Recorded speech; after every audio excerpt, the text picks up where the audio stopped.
The yearbook is still open on Madison's bed when I realize she's been comparing Ryan Thompson's senior photo to her own face for hours.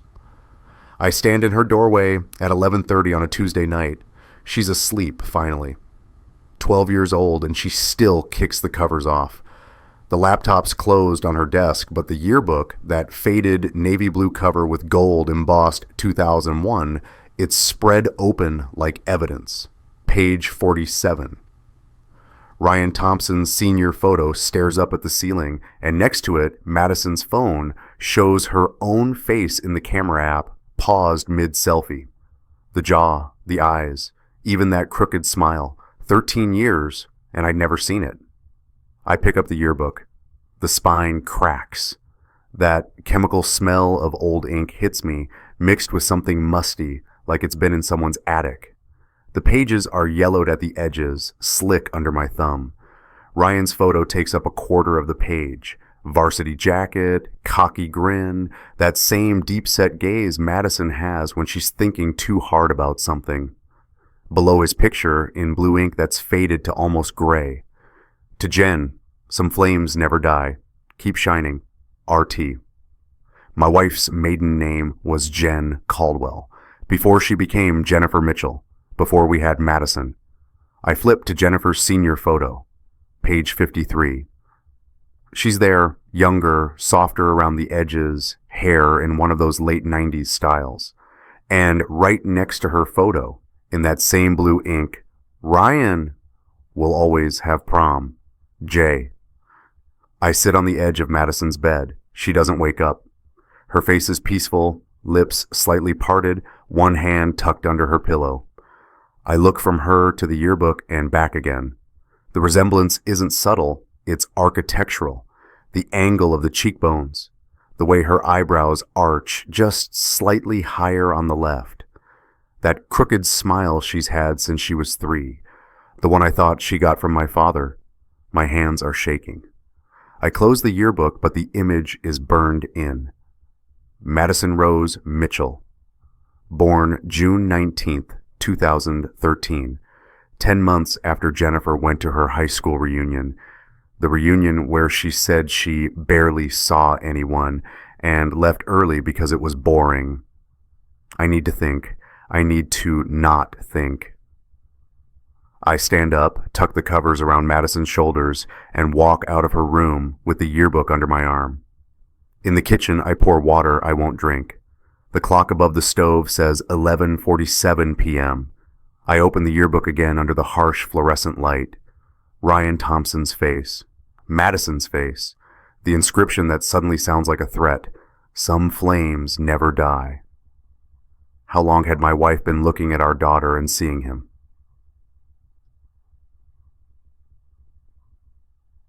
"13 years ago, Jennifer's phone lit up while we were eating breakfast. Madison was 6 months old, drooling on a teething ring in her high chair.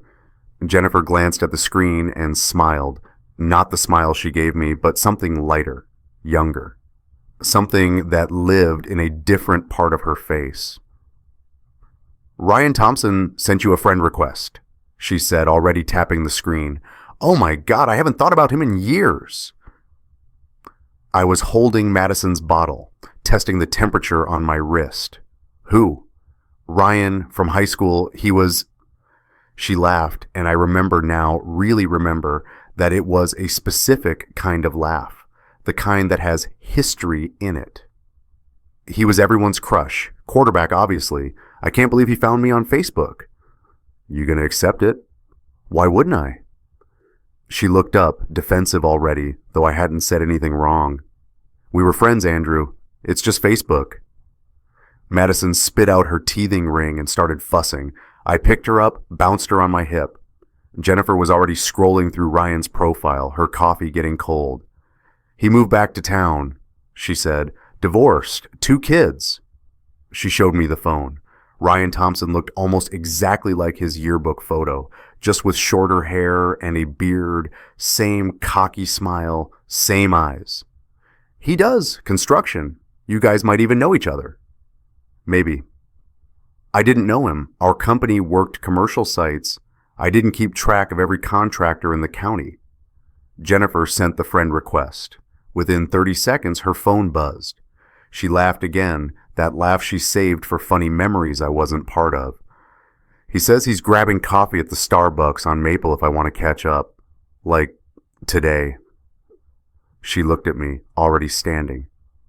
Would that be weird? I haven't seen him since graduation.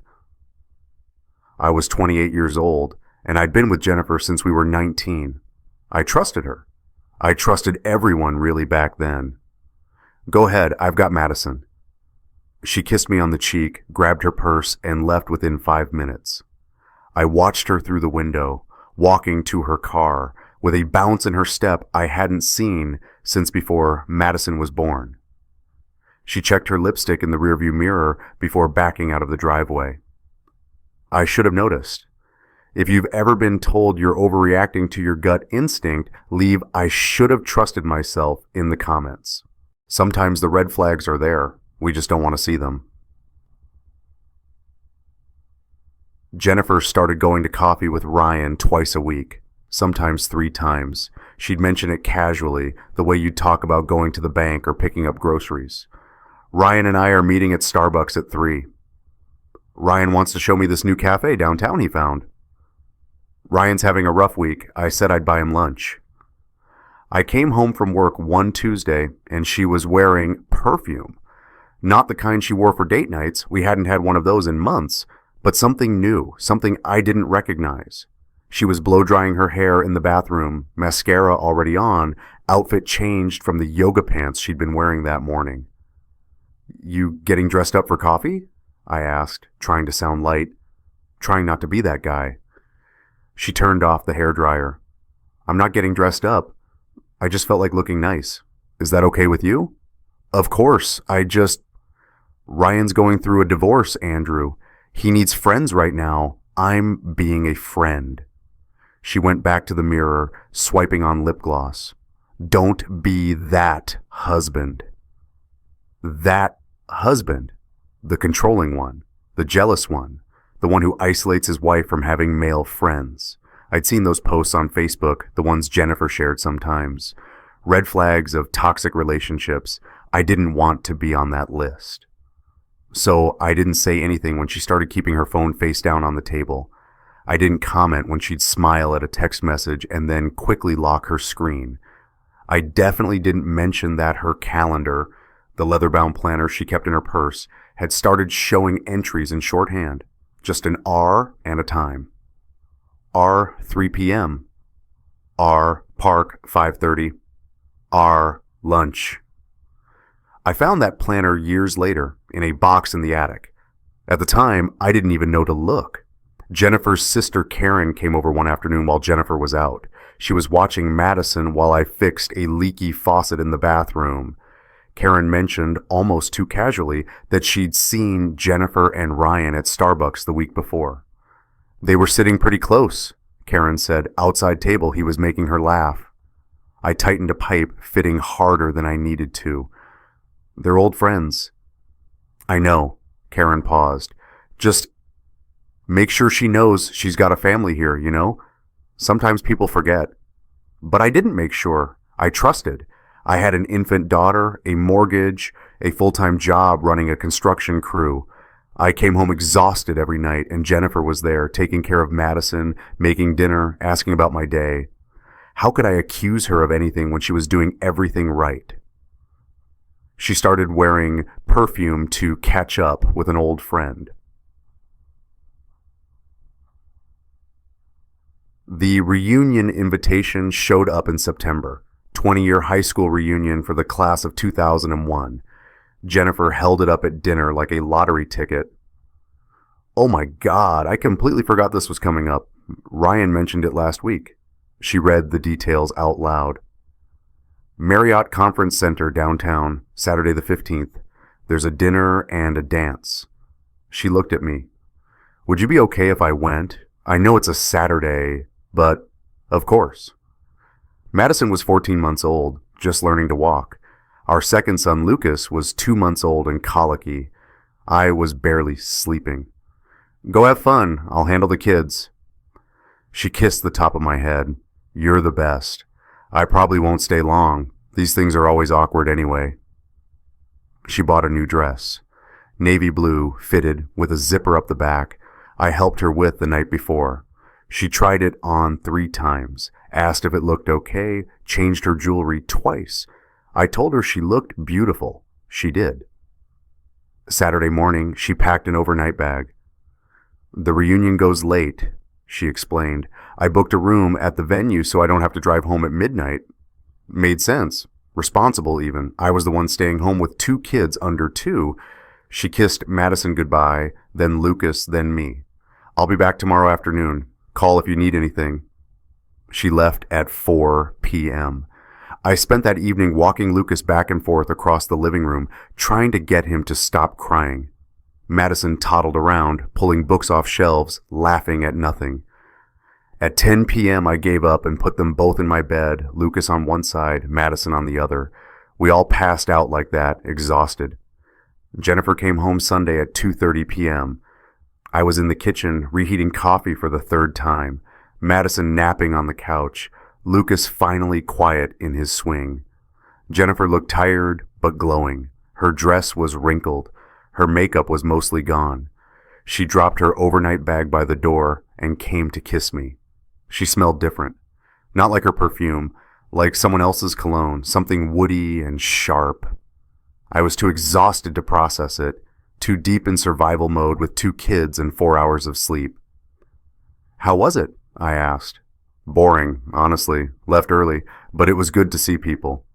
She went to check on Madison. Did she eat lunch? Goldfish and apple slices. Lucas screamed for 6 hours straight. She laughed, picked up Madison, kissed her cheek. Welcome to parenthood. 3 weeks later, she took a pregnancy test. Positive. We hadn't been trying for a 3rd, but we hadn't been preventing either. I was terrified. 3 kids in 3 years, but Jennifer seemed happy. Calm, even. September, baby, she said, looking at the test. Then she corrected herself. June, baby. Madison Rose Mitchell was born June 19th, 2013. 8 pounds, 6 ounces, black hair, blue eyes that would turn brown. She looked like Jennifer, everyone said. Had my dad's smile, my mom said. She came home Sunday night smelling like someone else's cologne, but I was too tired to ask.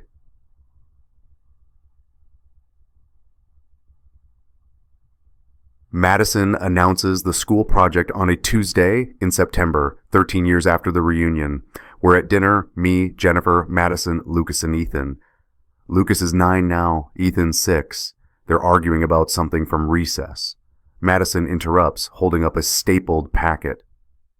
We're doing DNA ancestry projects in bio, she says. For 7th grade, we have to trace our family tree and then use one of those DNA kits to see where we're from. She's excited the way she gets about science stuff. Mrs. Peterson says it's the coolest unit all year. Jennifer's fork hits her plate. The noise is sharp, metallic. Everyone stops talking. DNA! Jennifer's voice is too high. That seems invasive for a school project. Madison shrugs.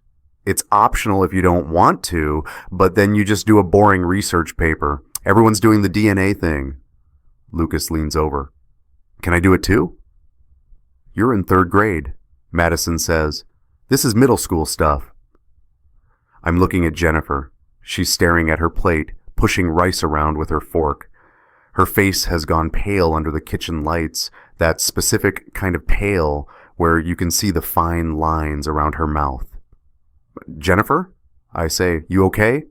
She forces a smile. Yeah, fine.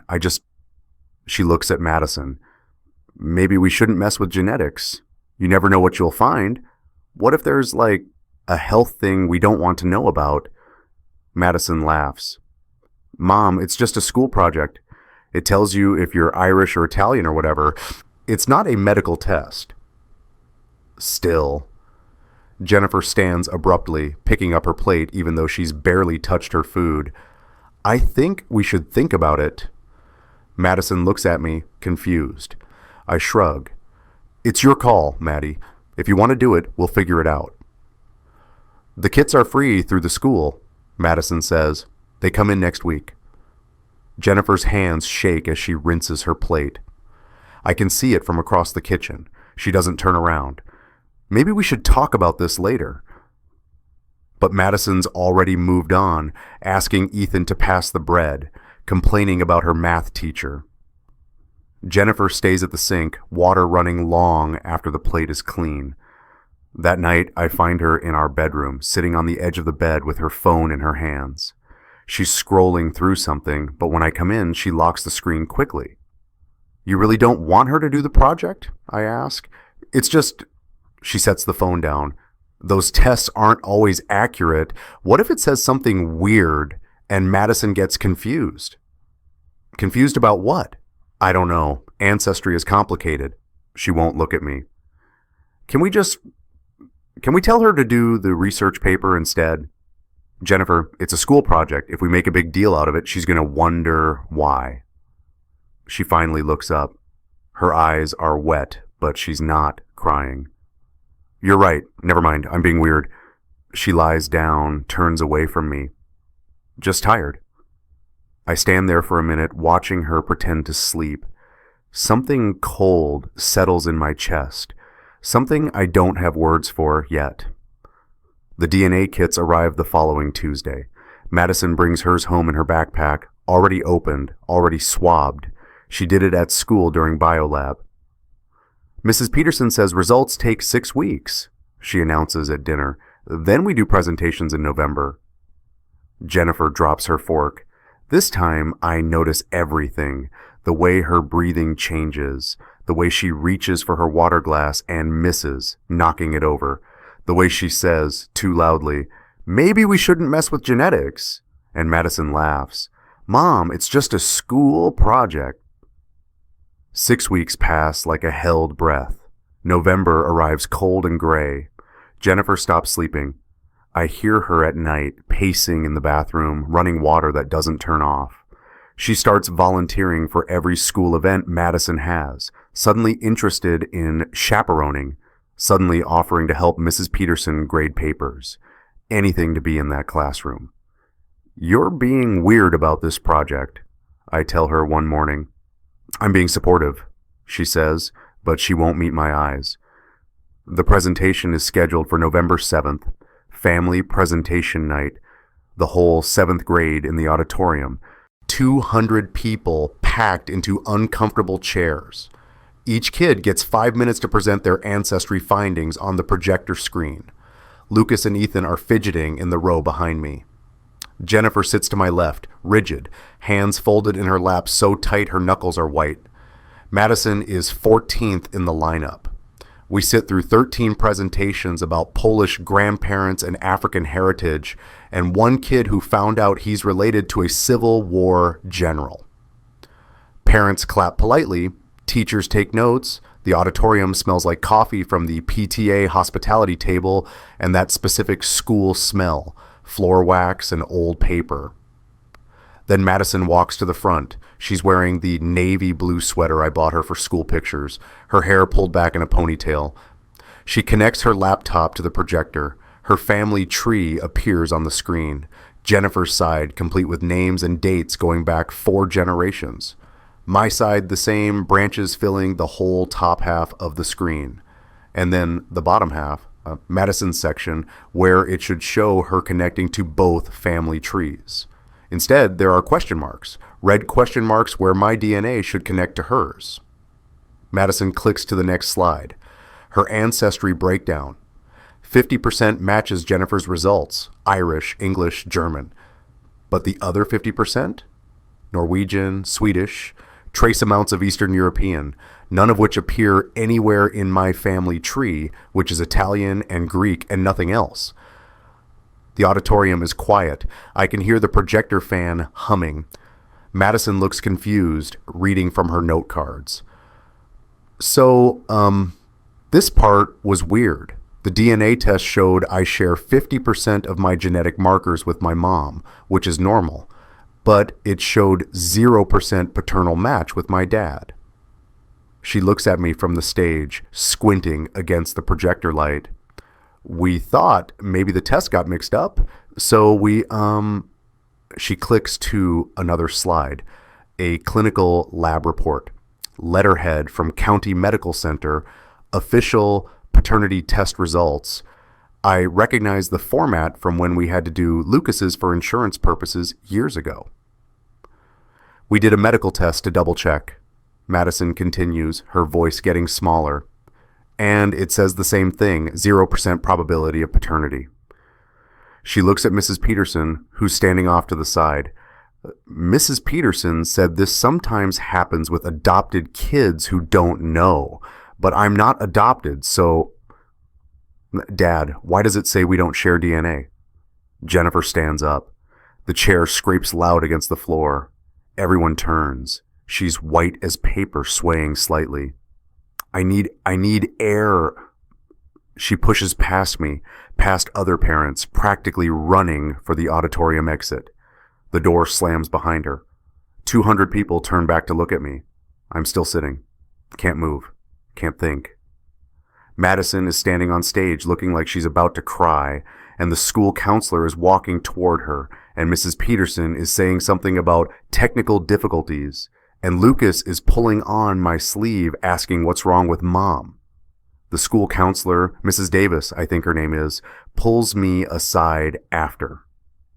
We're in the hallway while Madison sits in the counselor's office with apple juice and tissues. Jennifer's in the parking lot.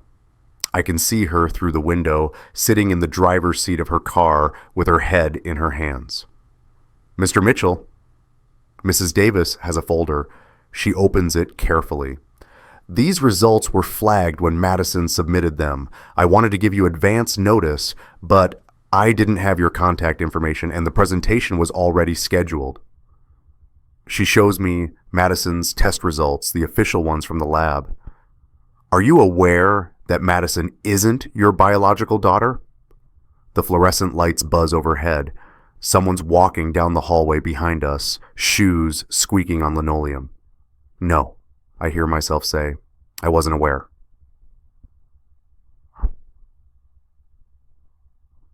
I drive home alone. Jennifer took her car from the school parking lot without speaking to me. Madison rides with Mrs. Davis, who offers to drop her at my mother's house. Lucas and Ethan go with them. I need to think. I need to not think. I need to talk to my wife. Jennifer's car is in the driveway when I get home. The house is dark except the kitchen light. I find her at the table, still wearing her coat, staring at nothing. I put my keys down. The sound echoes. How long have you known? My voice doesn't sound like mine. She doesn't look up.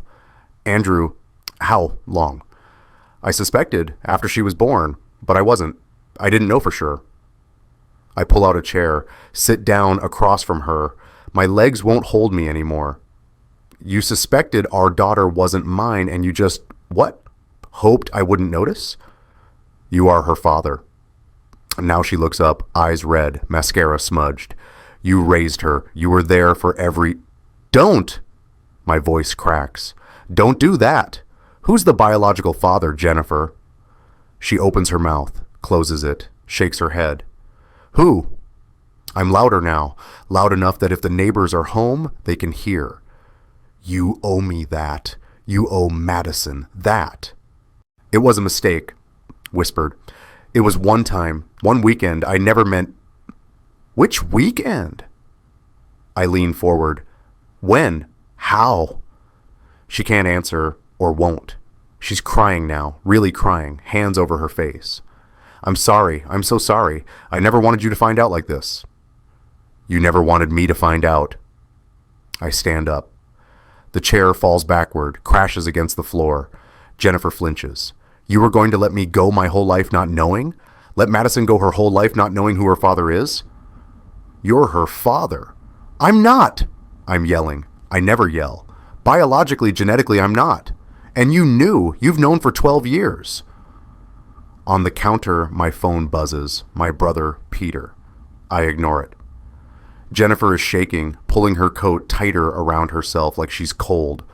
The wedding photo on the mantle, the silver frame one from 2006, stares at us from across the room. Young, stupid, happy. I pick up my keys. I can't be here right now. Andrew, please. Tell me who he is. I stop at the door. That's all you have to do. Tell me who Madison's biological father is, and I'll come back inside and we'll figure this out. She's silent. 5 seconds, 10, 20. It was just one weekend, she finally says. Which weekend? She doesn't answer. I leave, get in my truck, sit in the driveway for 15 minutes before I can turn the key. Through the kitchen window, I can see Jennifer still sitting at the table. The wedding photo is on the floor. She must have knocked it over. The glass is cracked. Here's the question. If you were Andrew, would you fight for custody or walk away to avoid hurting Madison further? Comment fight or walk. There's no easy answer. I stay at Peter's house that night. He's married with no kids, lives 20 minutes away in a condo that always smells like coffee. He lets me sit on his couch and doesn't ask questions until I'm ready to talk. At midnight, I tell him everything. The presentation, Jennifer's reaction, the non-answers. Peter pulls out his laptop. We're getting answers. How? Facebook archive request. If she's been messaging someone, it's all there. Facebook keeps everything. He walks me through it. Log into Jennifer's account. I know her password. We've shared passwords since 2010. Go to settings. Request download of all data. It'll take a few days, but if she's been talking to whoever this is, we'll find it. I can't hack my wife's Facebook. You're not hacking. You know her password, and she just blew up your life. Peter clicks submit. Request sent. You'll get an email when it's ready. I should feel guilty. I don't. I feel cold and clear and focused in a way I haven't felt since I was running construction crews, solving problems with concrete answers. The next morning, I go back home. Jennifer's in the bedroom. The kids are still at my mother's. The house is too quiet. I go to the garage, to the pull-down attic ladder, climb up into the dust and heat and old Christmas decorations. I find Jennifer's boxes in the corner, high school stuff, yearbooks, report cards, her wedding dress in a preservation box, and there, a leather planner, caramel brown, worn soft. I flip it open, 2012. Her handwriting in blue ink, July, normal entries. Dentist 2 p.m. Madison 9 MOE checkup. Groceries, August, R. Starbucks 3 p.m. R. Park 5:30. R. Lunch. September, more R entries. Then the 15th and 16th are marked reunion with a phone number underneath, hotel confirmation number. I take a photo of every page with my phone, climb back down, go to my laptop. The hotel confirmation number leads to a Hilton reservation, not the Marriott where the reunion was held. A Hilton Garden Inn, 4 miles away from the reunion venue. I search my email for any hotel bookings from September 2012, find Jennifer's confirmation email, still in my inbox because we never deleted old emails. Room for 2 nights, September 15th to 17th. Check-in time, 4 p.m., check-out 11 a.m. She told me she left the reunion early. She checked out of a hotel 2 days after the reunion ended. I open a new search tab. Hilton Garden Inn, September 2012.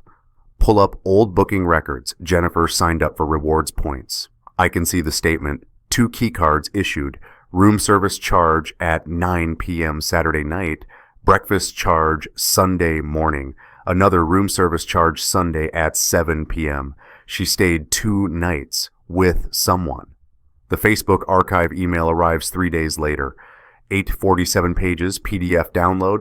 I open it on Peter's laptop at 2 in the morning because I can't sleep and I need to know. Messages between Jennifer Mitchell and Ryan Thompson. Start date, July 23rd, 2012. July 23rd, Ryan Thompson. Jen Caldwell? No way. How have you been? Jennifer, it's Mitchell now. Can't believe you found me. How are you? August 4th, Ryan. Remember when you beat me in that bet junior year? I still owe you dinner. Jennifer, you remember that? That was like 100 years ago. Ryan, some things you don't forget. August 19th, Jennifer. Coffee was fun today. Felt like no time passed. Ryan, you haven't changed. Still the prettiest girl from Hendricks High. September 2nd. Ryan, reunion is coming up. You going? Jennifer, thinking about it. Andrew can watch the kids. Ryan, stay the weekend. We can actually catch up without your husband wondering why you're texting me. September 8th, Jennifer, booked a room. Can't believe I'm doing this. Ryan, doing what? Going to a reunion? Jennifer, you know what? September 12th, 11:47 p.m. Ryan, I can't stop thinking about you. Read receipt, 11:49 p.m. Jennifer, me too. Saturday can't come fast enough. I stop reading, close the laptop. Peter's in the kitchen making coffee even though it's 2 a.m. You find what you needed? He asks. Yeah. My voice sounds hollow. I found it. By September, they were planning a weekend, just the two of us. I need corroboration. I need to know this isn't just text messages that could mean anything. I need someone else who knows Ryan Thompson's patterns. His ex-wife's name is Sarah. I find her through the divorce records, public information filed in 2014. Sarah Thompson, now Sarah Brennan, remarried. Lives 2 towns over, works as a dental hygienist. I message her on Facebook. My name is Andrew Mitchell. I need to talk to you about Ryan Thompson. It's important. She responds in 20 minutes. Is this about another affair? We meet at a coffee shop on neutral ground. She's 39, tired looking, with her hair in a practical ponytail. She brings a folder. When you said it was about Ryan, I pulled everything I kept from the divorce. She sits down across from me, orders black coffee. What do you need to know? Did he have an affair in 2012? Multiple, but there was one that mattered to him. She opens the folder, pulls out photos. Ryan and Jennifer at what looks like a park. Jennifer laughing.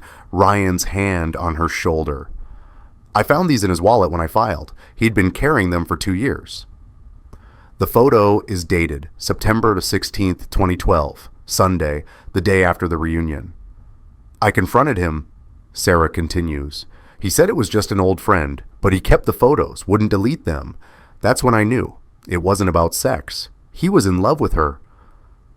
She slides another photo across the table. Jennifer alone, smiling at whoever took the picture. Not a selfie. Someone else's angle.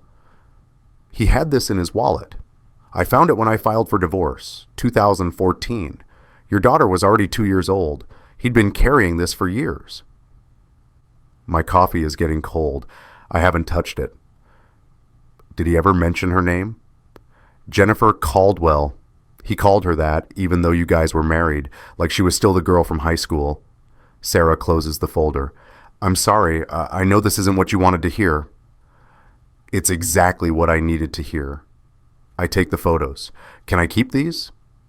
They're evidence in my divorce, but I'll testify if you need me to. She meets my eyes. Ryan destroyed my family. Don't let him destroy yours. Sometimes the truth comes from unexpected allies.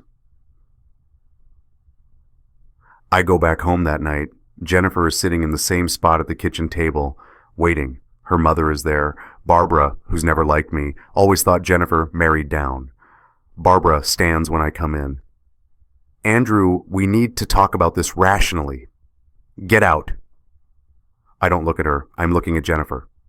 This is between me and my wife. She's my daughter. And Madison is mine.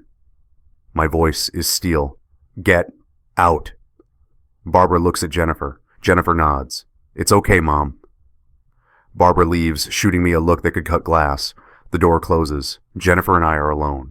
I put the folder on the table. The Facebook messages printed out.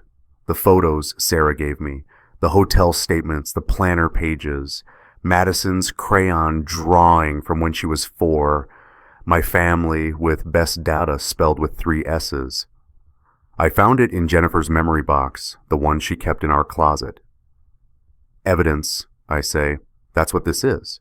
Evidence that you had an affair with Ryan Thompson in September 2012. Evidence that Madison was conceived during the reunion weekend. Evidence that you've been lying to me for 13 years. Jennifer looks at the papers spread across the table. She doesn't touch them. Andrew, I'm recording this. I set my phone between us, recording app open. My lawyer, I called one yesterday, said to document everything. Tell me the truth, all of it. Who is Madison's biological father? She's crying. I don't care. Ryan Thompson, she whispers.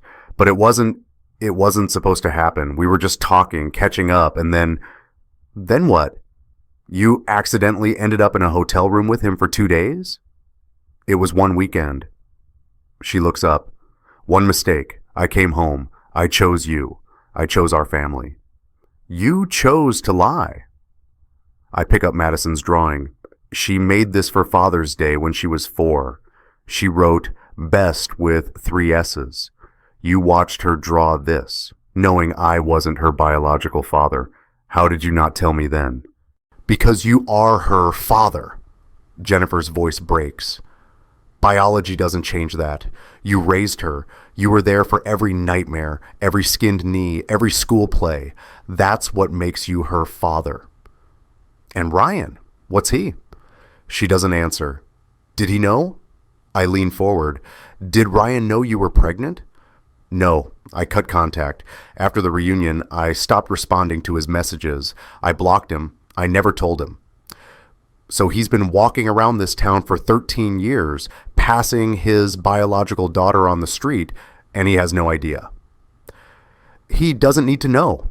Jennifer reaches across the table. I pull back before she can touch me. Andrew, please, we can get through this. People do. Couples survive worse than... Don't. I stand up. Don't compare this to anything else. You didn't cheat on me. You didn't have an affair. You created a child with another man and let me believe she was mine. That's not infidelity, Jennifer. That's fraud. I love you. She's sobbing now. I've always loved you. That weekend, it was a fantasy. It wasn't real. You and Madison and Lucas and Ethan, that's real. That's my life. I gather up the papers. It was never just flirting. That's what you said 13 years ago, right? When I asked about the coffee dates. It's just catching up. Don't be that husband. But it was never just flirting. No. She wipes her eyes. It wasn't. I'm sorry. I'm so sorry. 10 years too late. I pick up my phone, stop the recording. I'm filing for custody. Madison deserves to know the truth, and she deserves a parent who doesn't lie to her. I walk out. This time I don't look back. The courthouse smells like floor polish and old paper. It's March, 5 months since the school presentation. 5 months of lawyers and mediators and Madison staying with my mother, while Jennifer and I lived in the same house like ghosts passing through walls. The custody hearing is in family court, Judge Patricia Hernandez presiding. She's in her 50s, gray hair pulled back, reading glasses on a chain around her neck. The courtroom isn't like TV. It's small, fluorescent lit, with beige walls and uncomfortable chairs. Jennifer sits on one side with her lawyer, a woman in a sharp gray suit who cost her parents $15,000. I sit on the other side with mine, Tom Brewster, who I've known since high school and who's doing this mostly pro bono because he says it's the right thing. Madison isn't here. She's with a guardian ad litem, a court-appointed advocate, in a room down the hall. The judge will talk to her separately, 12 years old, being asked to choose between her parents in a government building. Jennifer's lawyer goes first. Her name is Patricia Morse, and she's good. Calculated. She presents Jennifer as the victim of a youthful indiscretion who's been an exemplary mother for 12 years. She talks about breastfeeding and PTA meetings and Madison's science fair projects. She makes it sound like the affair was a blip, a momentary lapse in judgment that has no bearing on Jennifer's fitness as a parent. Mrs. Mitchell made a mistake 13 years ago, Morse says, standing in front of the judge. But she spent every day since being a devoted mother. Madison has thrived under her care. Removing Madison from her primary caretaker would be traumatic and unnecessary. Tom stands for cross-examination. Mrs. Morse, you use the phrase youthful indiscretion. Would you clarify what you mean by that? A one-time affair that resulted in unintended pregnancy. One time. Tom pulls out the Facebook messages. Your Honor, I'd like to submit Exhibit C, downloaded Facebook Messenger archive between Jennifer Mitchell and Ryan Thompson, July through September 2012. The messages span 3 months, escalating from casual conversation to planned sexual encounter. Would you characterize 3 months of premeditated planning as one time, Mrs. Morse? Morse shifts. The physical encounter was one time. One weekend, 48 hours, multiple documented interactions. Tom hands the pages to the judge. Your Honor, these messages show clear intent. September 12th, 11:47 p.m. I can't stop thinking about you. Response from Mrs. Mitchell. Me too. Saturday can't come fast enough. This isn't a momentary lapse. This is calculated infidelity. Judge Hernandez reads the messages. Her expression doesn't change, but she makes notes. Noted. Continue. Tom pulls out the next exhibit. Hotel loyalty statement showing Mrs. Mitchell booked a room at a hotel 4 miles from the reunion venue. Room service charges over 2 days. 2 key cards issued, both accessed throughout the weekend. Mrs. Mitchell told her husband she was staying at the reunion hotel and leaving early. The evidence shows she lied about her location and spent 2 days with Mr. Thompson. Jennifer's lawyer objects. Relevance to custody, Your Honor. Mrs. Mitchell's affair 13 years ago doesn't impact her ability to parent today. It does if the affair resulted in paternity fraud. Tom's voice is calm, measured. Mrs. Mitchell allowed Mr. Mitchell to believe he was Madison's biological father for 12 years. She signed birth certificates. She accepted child support. She allowed my client to form a parental bond under false pretenses. That's not just infidelity, that's fraud with ongoing consequences.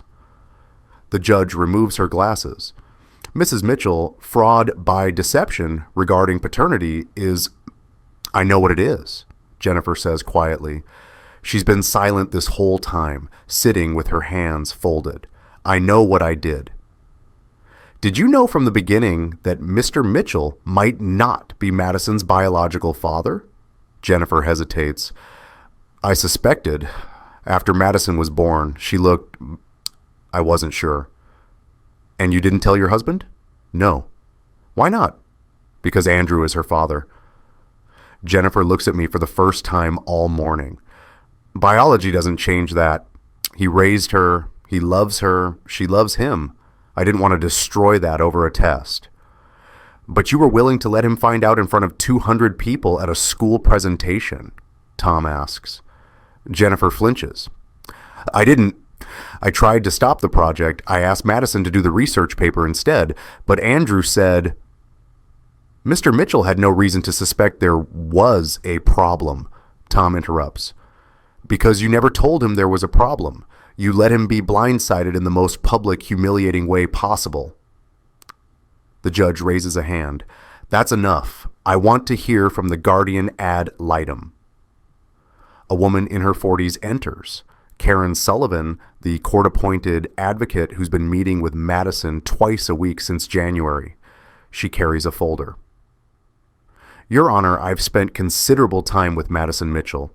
She's articulate, intelligent, and deeply conflicted. She loves both parents. However, when asked directly about her preferences, she consistently expresses feeling betrayed by her mother's deception. Karen opens the folder. Madison wrote a letter to the court. With your permission, I'd like to read it. Judge Hernandez nods.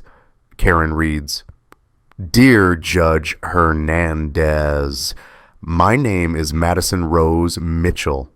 I'm 12 years old. I don't know what to say in this letter because I've never had to pick parents before. My mom is a good mom. She makes good dinners and helps with homework and comes to my soccer games, but she lied to me about who I am. She lied to my dad for my whole life. I asked her why, and she said she was protecting me, but I don't understand how lying is protecting. My dad never lied. He found out the same time I did, and he still makes me breakfast and asks about my math tests and tells me he loves me every day. That's what dads do. Biology doesn't make you a parent. Showing up does. I want to live with my dad, please. The courtroom is silent. I can hear someone crying in the back. My mother. Jennifer has her head down, shoulders shaking. The guardian ad litem recommends primary custody to Mr. Mitchell, Karen says, with supervised visitation for Mrs. Mitchell pending family therapy. Judge Hernandez makes more notes. I'd like to speak with Madison now. 10-minute recess. We stand in the hallway while Madison is brought in. Jennifer tries to approach me. I turn away. Lucas is with my mother at home. He wrote his own letter to the judge, which Tom submitted yesterday. 9 years old and asking the court not to split up his family. Tom pulls me aside. This is going better than expected. Morse is floundering. The fraud angle is working. I don't care about winning. I lean against the wall. I care about Madison. You can't have one without the other. When we return, Judge Hernandez is back at the bench. Madison is gone, taken out through a side door so she doesn't have to face us. The judge adjusts her glasses and looks at both sides. I've reviewed the evidence, spoken with Madison, and considered the guardian's recommendation. This is a difficult case. Mrs. Mitchell has been Madison's primary caregiver for 12 years, and by all accounts has been competent. However, the deception regarding paternity constitutes a significant breach of trust that has directly harmed both Mr. Mitchell and Madison. She pauses, looks at Jennifer. Mrs. Mitchell, do you acknowledge that your actions have caused psychological harm to your daughter? Yes. Jennifer's voice barely audible. And do you acknowledge that Mr. Mitchell has been defrauded regarding paternity? Yes. The court finds that Madison's best interests are served by stability, honesty, and a custodial parent she can trust. Primary physical custody is awarded to Andrew Mitchell. Mrs. Mitchell will have supervised visitation every other weekend, pending completion of family therapy and a psychological evaluation. This arrangement will be reviewed in 6 months. The gavel comes down. It's over. Jennifer's lawyer immediately files for appeal. Tom expected this, but for now, Madison comes home with me. I don't feel victorious. I feel hollowed out. But when I pick up Madison from my mother's house that afternoon and she hugs me in the driveway, holding on tight enough that I can barely breathe, I know the judge made the right call. I don't know who my mom is anymore. Madison whispers into my shoulder. I know, baby, I know. The town finds out within 48 hours. Small towns are like that. Everybody knows everybody's business. The story spreads through Facebook groups and church congregations and PTA meetings. Jennifer Mitchell had an affair 13 years ago, and her oldest daughter isn't her husband's. Ryan Thompson gets named. Somebody pulled his Facebook profile and matched the dates. Somebody else remembers seeing them at coffee shops back in 2012. The pieces fall into place publicly, brutally. Ryan's construction company starts losing contracts. 3 major clients cancel within a week. His business partner, a guy named Marcus, who's been with him since 2009, puts out a statement distancing the company from Ryan's personal conduct. By April, Ryan's trucks are sitting empty in his driveway. The magnetic company sign has been ripped off, probably by a former client who decided he doesn't want to be associated with that guy. Jennifer faces the school board. She's been teaching 3rd grade at Pinewood Elementary for 7 years. The board meets to discuss whether her conduct constitutes a violation of the ethics clause in her contract. The meeting is public. 50 people show up. My mother goes. She texts me updates. They're voting now. 7-2 vote. She's out. She resigned before they could fire her. Jennifer loses her teaching position effective immediately. The official reason is breach of ethical standards and conduct unbecoming of an educator. The real reason is that no parent wants their kid taught by someone who lied about paternity for 12 years. Her parents, Barbara and Frank Caldwell, issue a statement. They send it to me through Tom. It's 1 paragraph. We raised our daughter to value honesty, integrity, and family. What Jennifer did to Andrew Mitchell and Madison is unforgivable. We stand with Andrew in his pursuit of custody and truth. Jennifer is our daughter, but Andrew is family too. We will not support her lies. Barbara calls me the next day. I'm sorry, Andrew. We had no idea. If we'd known, I know. I'm standing in my kitchen watching Madison do homework at the table. Thank you for the statement. She's staying with her sister Karen now. We've cut off financial support. I know that sounds harsh, but it's not harsh. It's consequences. Jennifer's childhood friend group fractures. The women she went to high school with, the ones who stayed in town, who have kids in the same schools, who meet for wine nights, they split. Half defend her. It was 13 years ago. She's a good mom.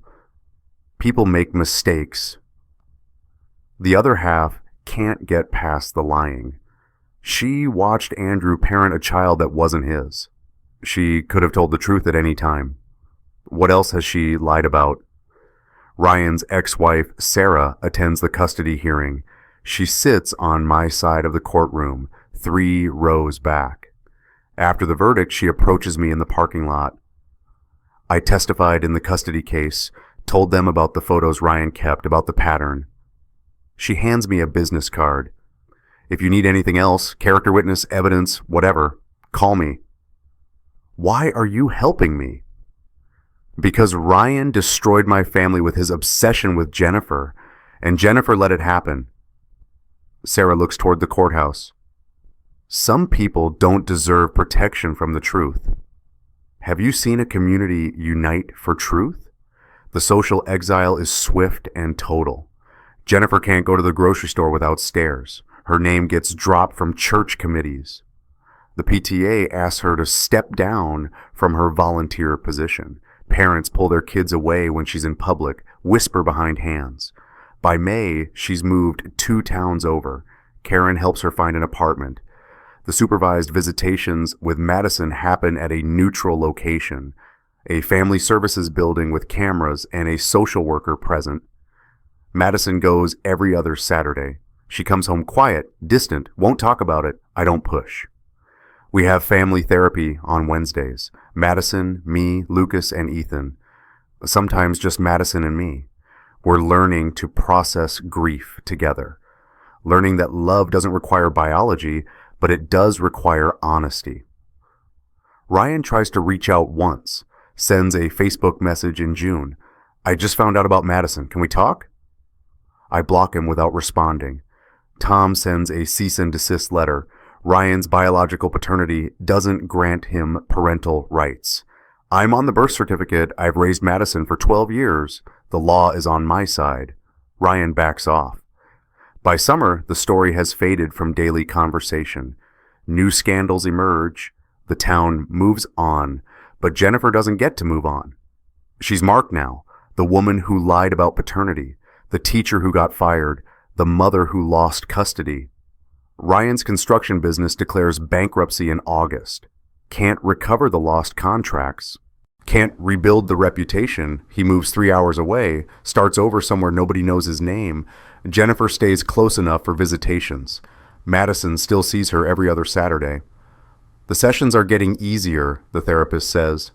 Madison is processing, learning to hold space for both love and betrayal. I'm learning that justice isn't always satisfying. It's just necessary. Madison turns 13 in June the following year. We have a small party, just family. Lucas and Ethan make her a banner that says, "Happy Birthday, Maddie," with glitter that gets everywhere. My mother brings her famous chocolate cake. Peter and his wife bring presents. Jennifer is allowed to attend for 1 hour, supervised.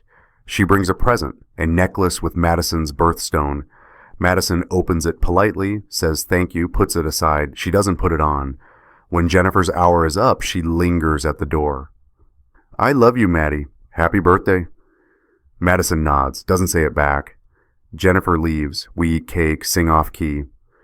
Madison opens presents, books and art supplies, and a new phone. Since she's officially a teenager, When it's time to blow out the candles, she closes her eyes, thinks hard. "What did you wish for?" Ethan asks. Madison opens her eyes, looks at me. "I wished for what I already have, a dad who tells the truth even when it hurts." My throat closes up.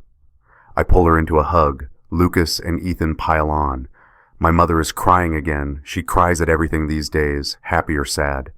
Peter raises his beer. To Madison, 13 years of being loved. We all drink to that. Later, after everyone leaves and the boys are in bed, Madison and I sit on the back porch. It's late June, fireflies blinking in the yard. She's holding the unopened birthday card from Jennifer. "You don't have to read it if you're not ready," I tell her. "I don't think I am." She sets it on the table between us. "Is that bad?" "No, you get to decide when you're ready. Or if you're never ready, that's your choice." She picks at the edge of the envelope. "Do you still love her?" I think about that. I love who I thought she was, the person I married. But that person either never existed or she stopped existing a long time ago. I don't know which is worse. I feel the same way. Madison pulls her knees up. Sometimes I look at her and I don't recognize her anymore, like she's a stranger wearing my mom's face. That's okay. You don't have to know how to feel. You just have to feel it. We sit in silence. Fireflies, crickets, the sound of Ethan's white noise machine humming from his bedroom window. "Dad?" Madison's voice is small. Am I still Madison Mitchell, or should I be Madison Thompson? "You're Madison Mitchell." I don't hesitate. "Always. Biology didn't make you my daughter. Showing up did. Every day for 13 years. Every breakfast, every nightmare, every soccer game, every homework meltdown. That's what makes you mine." She leans against my shoulder. Good, because I don't want to be anyone else. Healing isn't linear, but it's possible.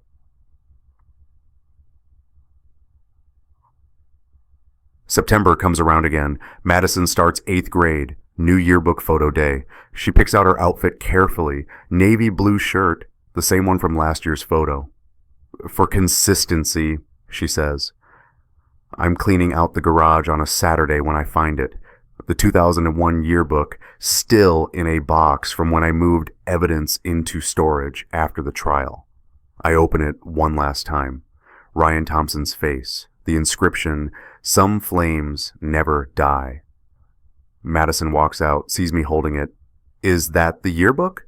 "Yeah." She takes it from me, flips to Ryan's page, studies his face, then closes it. "Can we burn it?" "You sure?" "Yeah, I don't need it anymore.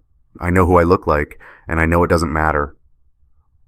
We build a small fire in the fire pit in the backyard, safe, contained.